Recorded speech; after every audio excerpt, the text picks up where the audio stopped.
Hello everyone, welcome to break time classes. इस video में history के अंतर्गत जितने भी चार्टर, एक्ट या अधिनियम पूछे जाते हैं जिनसे हर बार क्वेश्चन पूछा जाता है, उनका ईयर दे दिया गया रहता है और किस चार्टर, एक्ट के अंतर्गत क्या चीज़ें घटित हुई थी उनसे क्वेश्चन पूछे जाते हैं। तो चलिए शुरू करते हैं। सबसे पहला जो एक अधिनियम आया था वो था रेगुलेटिंग एक्ट, उसे कहा जाता है। किसे क्या कहा जाता है ये भी याद रखना है। तो सबसे पहला जो एक रेगुलेटिंग एक्ट आया था वो 1773 का रेगुलेटिंग एक्ट आया था। 1773 का रेगुलेटिंग एक्ट। और इसमें क्या चीज़ें घटित हुई थी, तो इसमें जो बंगाल का गवर्नर कहा जाता था उसे बंगाल का गवर्नर जनरल कहा जाने लगा। और बंगाल का गवर्नर जनरल पहला कौन बना था, तो वो था वॉरेन हेस्टिंग। Warren Hasting. इसमें हम जल्दी जल्दी से सभी चीज़ें कवर करेंगे, रिवीजन टाइप का आपका होता चले। इसके अलावा इसमें गवर्नर जनरल, बंगाल का गवर्नर जनरल पहला बना वॉरेन हेस्टिंग। इसके अलावा एक काम जो और हुआ था कि सुप्रीम कोर्ट का गठन किया गया। सुप्रीम कोर्ट बना। इसमें 1773 के एक्ट के द्वारा सुप्रीम कोर्ट का गठन कब किया गया, तो एक साल बाद 1774 को। और पहले जो इसके मुख्य न्यायाधीश बने थे वो बने थे एलिजा इम्पे। इसको सुप्रीम कोर्ट भी कहा जाता है या फिर हिंदी में सर्वोच्च न्यायालय ही लिखा होगा। तो ये दो चीजें जो खास घटित हुई थी 1773 के रेगुलेटिंग एक्ट के द्वारा। अगला जो यहाँ पे एक्ट आता है दूसरा, वो आया था 1774 का एक्ट। इसे कहा जाता है पिट्स इंडिया एक्ट। तो दोनों एक ही चीजें, 1784 का एक्ट या फिर Pitt's India act. Pitt's India act. इसमें क्या हुआ था, तो इसमें दो चीज़ें अलग अलग कर दी गई थी। एक तो कोर्ट ऑफ डायरेक्टर होता था, एक कोर्ट ऑफ कंट्रोल होता था। एक का काम होता था सभी तरह के व्यापार की देखरेख करना, उसको संभालना, और दूसरे का काम होता था जो प्रशासनिक मुद्दे होते थे उसको देखना। तो दो चीज़ों का गठन किया गया, कोर्ट ऑफ डायरेक्टर और court of control. Court of control का गठन किया गया किसके द्वारा, तो पिट्स इंडिया एक्ट के द्वारा। अब 1784 के बाद एक छोटा सा एक्ट आया था एक संशोधन करने के लिए तीसरे नंबर पे, क्योंकि कॉर्नवालिस को इसके बाद गवर्नर बनाया गया था।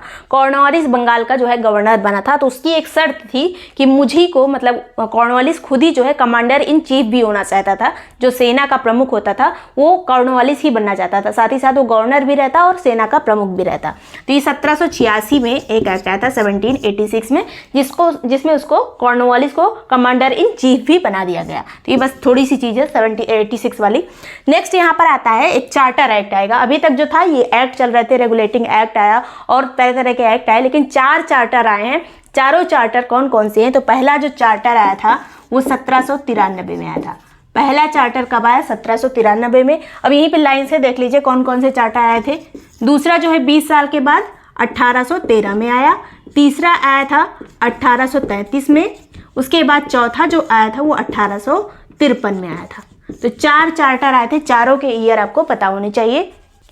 अब ये जो यहाँ पे 1793 वाला चार्टर है, इसमें क्या हुआ था, तो इसमें केवल जो कंपनी थी ईस्ट इंडिया कंपनी, उसका जो व्यापारिक एकाधिकार होता था उसको 20 साल के लिए बढ़ाया गया था। तो 20 साल के लिए यहाँ पर एकाधिकार बढ़ाया गया था। सिर्फ इतना काम यहाँ पे, यही एक चीज इंपॉर्टेंट हुई थी 1793 में।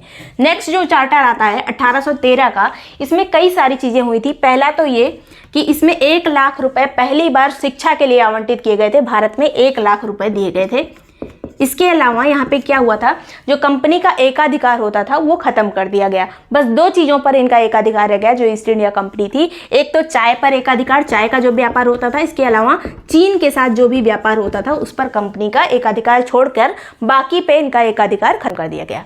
नेक्स्ट एक जो चीज हुई थी यहाँ पर कि मिशनरी होती थी, जो ईसाई मिशनरियाँ आती थी, जो लोगों को अपने धर्म के बारे में जागरूकता फैलाती थी, कहती थी ईसाई धर्म ज़्यादा अच्छा है। तो मिशनरियों का प्रवेश जो है इसी वाले एक्ट के द्वारा हुआ।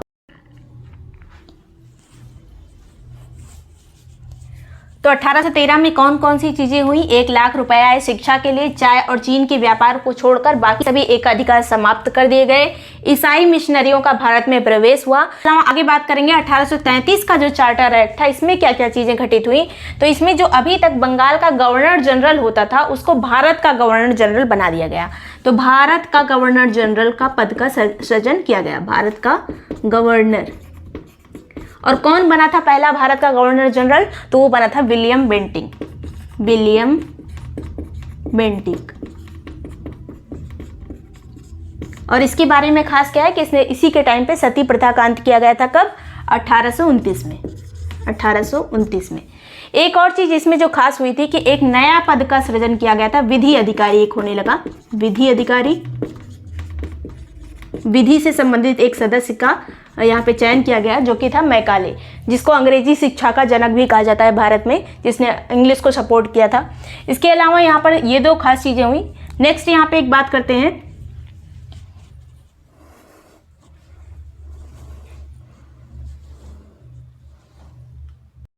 नदियों का भारत में प्रवेश हुआ। आगे बात करेंगे 1833 का जो चार्टर एक्ट था, इसमें क्या क्या चीजें घटित हुई।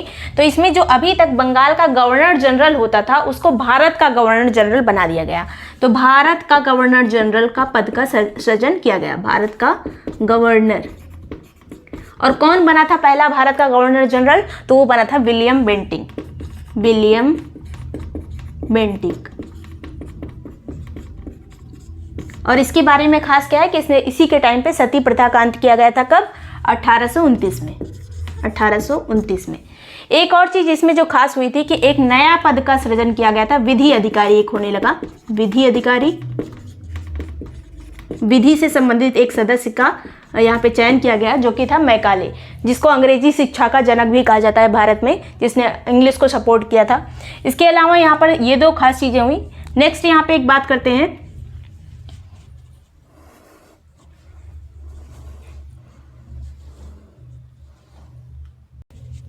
सबसे मेन बात जो 1833 में हुई, अभी तक जो 1813 में केवल चाय और चीन के व्यापार को छोड़कर बाकी एकाधिकार समाप्त कर दिए गए थे, इसमें इन दोनों को भी खत्म कर दिया गया। मतलब पूरी तरह से जो एकाधिकार था कंपनी का उसको समाप्त कर दिया गया था, कोई भी आकर यहाँ पर व्यापार कर सकता था। तो एकाधिकार खत्म, यहाँ पर एकाधिकार समाप्त। ये कब हुआ? 1833 के चार्टर एक्ट के थ्रू। नेक्स्ट यहाँ पे बात करेंगे आखिरी वाला, लास्ट चार्टर जो था 1853 का चार्टर एक्ट। इसमें क्या हुआ? तो इसमें आईसीएस की परीक्षा, जो जिसे आईएएस की परीक्षा अब यूपीएससी की परीक्षा हो गई, तो नाम हमेशा बदलते रहते हैं, तो आईसीएस की परीक्षा की शुरुआत हुई। इसके अलावा ऑल इंडिया लेजिस्लेटिव काउंसिल की भी शुरुआत की गई। ऑल इंडिया लेजिस्लेटिव काउंसिल की भी स्थापना की गई। किस एक्ट के द्वारा? किस चार्टर एक्ट के द्वारा? तो 1853 के द्वारा। तो ये चार चार्टर एक्ट हो गए, 1793, 1813, 1833 और 1853। अब इसके बाद इसको बंद क्यों कर दिया गया? 1857 में एक क्रांति हुई जो बहुत फेमस क्रांति है, जो कि पूरे इंडिया में लगभग हुई थी, उत्तर भारत में सबसे ज़्यादा फैली थी। तो ये जब विद्रोह हो गया 1857 का, उसके बाद 1858 में एक अधिनियम आया जिसको भारत शासन अधिनियम कहा जाता था। भारत शासन अधिनियम। और ये जो अधिनियम था, ये इसके द्वारा बहुत सारी चीज़ें घटित हुई। पहली बात तो ये जब आया था ये इंग्लैंड की तरफ से, महारानी विक्टोरिया की तरफ से, तो इसको किसने पढ़ा था? प्रयागराज में पढ़ा गया था। किसके द्वारा? तो कैनिंग के द्वारा इसे पढ़ा गया था। उस टाइम पे भारत का गवर्नर जनरल कैनिंग था, इसीलिए 1 नवंबर, ये डेट इंपॉर्टेंट है, 1 नवंबर 1858 को कैनिंग ने प्रयागराज में उनका पत्र, जो विक्टोरिया का पत्र आया था, उसको पढ़ा था, जिसके द्वारा जो इसमें बहुत सारी चीज़ें कही गई थी कि अब जो कंपनी सर्वे सर्वा अभी तक होती थी, तो भारत की साम्राज्ञी एक घोषित किया गया है। भारत की साम्राज्ञी कौन बन गई? तो सर्वे सर्वा बन गई महारानी विक्टोरिया इंग्लैंड वाली। तो यही भारतीय चाहते थे पहले से भी। तो ये यहाँ पे भारत की साम्राज्ञी की घोषणा।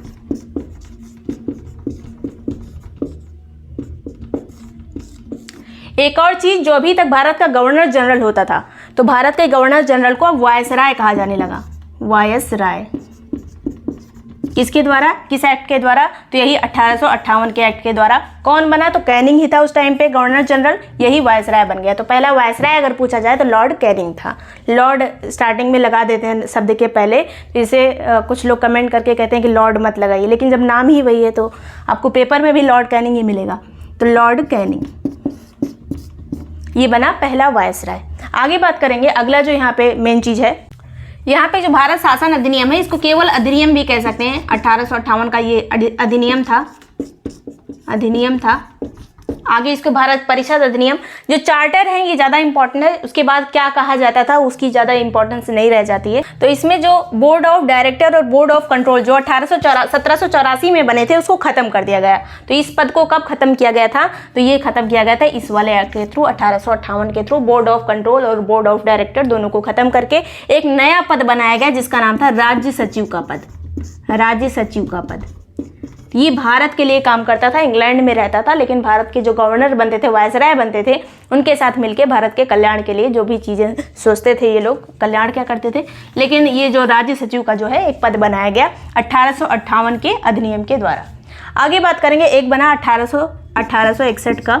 ये सभी चीज़ें मैं इधर उधर कर रही हूँ बस रिवीजन के लिए। इसका नोट्स भी आपको आरओ या फिर वीडियो वाले ग्रुप में सेंड कर दिया गया है। अगर आपको ज्वाइन करना है तो 7355459135 पे कांटेक्ट कर सकते हैं। व्हाट्सएप करके सभी डिटेल यहाँ से ले सकते हैं। उसमें सभी आपको जो टेस्ट सीरीज़ है, एक्सप्लेन टेस्ट सीरीज़ या फिर हैंड रिटन नोट्स हैं, वो सभी चीज़ें, क्विजेज हैं, वो सब आपको मिल जाएंगे।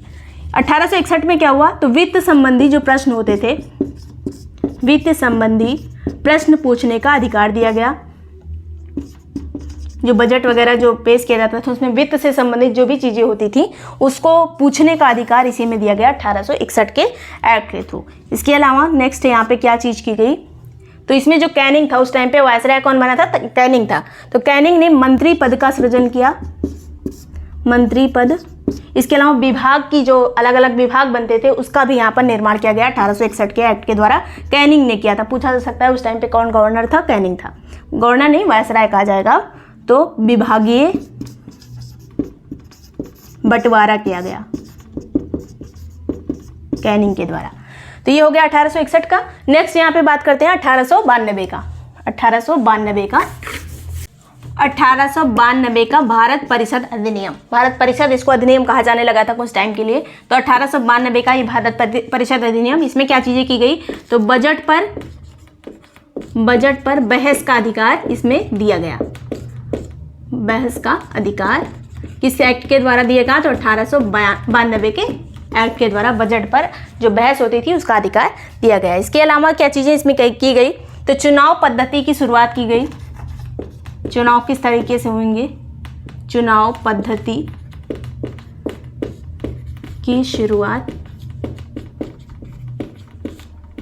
नेक्स्ट है यहाँ पे 1892 के बाद 1919 का एक्ट, 1909 का एक्ट, भारत परिषद अधिनियम ये भी था। इसको मार्ले मिंटो सुधार भी कहा जाता है, मार्ले मिंटो सुधार। इसमें एक लोग राज्य सचिव हैं, दूसरे लोग वायसराय हैं, दोनों लोग मिलकर काम करते थे, मार्ले मिंटो सुधार। इसमें जो एक चीज़ की गई जो भारत के लिए नुकसानदायक साबित हुई वो ये थी कि मुसलमानों के लिए, मुस्लिमों के लिए पृथक निर्वाचन। ये काफ़ी इंपॉर्टेंट क्वेश्चन है, कई बार ये पूछा जा चुका है। मुसलमानों के लिए, मुस्लिमों के लिए जो पृथक निर्वाचन है ये 1909 के एक्ट के थ्रू आया था। इसे मार्ले मिंटो सुधार भी कहा जाता है। तो ये 1909 वाला हो गया। उसके बाद 1919 में एक आया था, इसको भारत शासन अधिनियम कहा जाता है। इसको मॉन्टेग्यू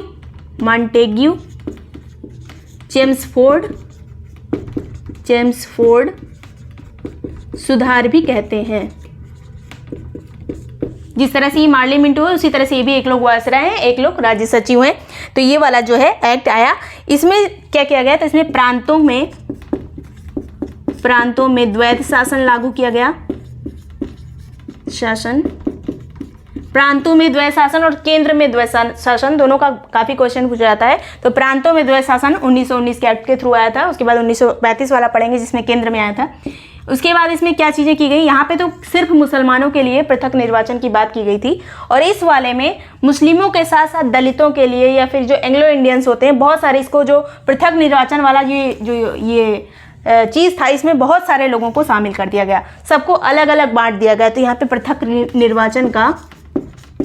निर्वाचन का विस्तार किया गया,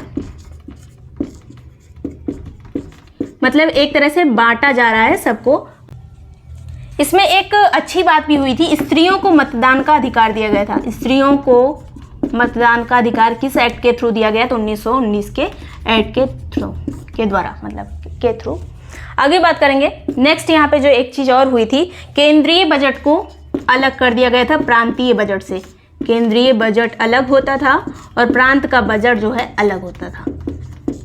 दोनों अलग कर दिया गया 1919 के एक्ट के थ्रू, जो मॉन्टेग्यू चेम्सफोर्ड सुधार थे उनके थ्रू।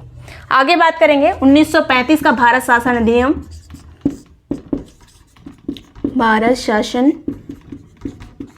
अधिनियम, इसमें बहुत सारे सुधार हुए और अगर कहा जाए कि जो हमारा वर्तमान संविधान है उसमें बहुत सारी चीज़ें, लगभग चीज़ें जो 1935 की भारत शासन अधिनियम से उठा ली गई हैं सीधे सीधे। तो इसमें क्या क्या चीज़ें हुई, जो यहाँ पे 1919 में प्रांतों में द्वैध शासन लगा था, इसको समाप्त करके केंद्र में द्वैध शासन लगा। केंद्र में द्वैध शासन की व्यवस्था 1935 के एक्ट के थ्रू की गई, केंद्र में द्वैध शासन। इसके अलावा इसमें और क्या किया गया, तो यहाँ पे जो सुप्रीम कोर्ट्स होते थे उनकी स्थापना की गई, कोर्ट्स की, न्यायालय की स्थापना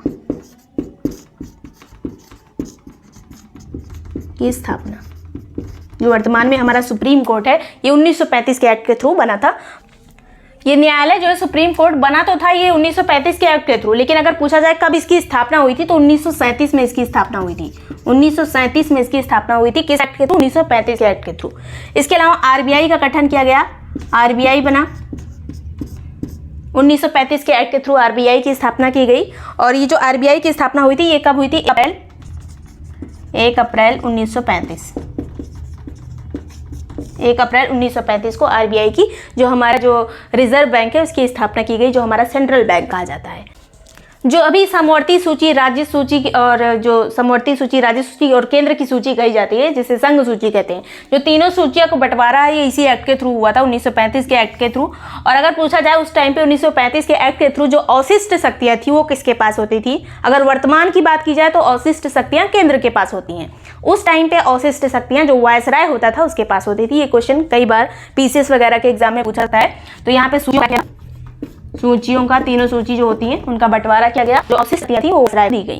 तो ये सभी चीज़ें इंपॉर्टेंट थी। वीडियो अगर पसंद आया तो लाइक और सब्सक्राइब कर लीजिएगा।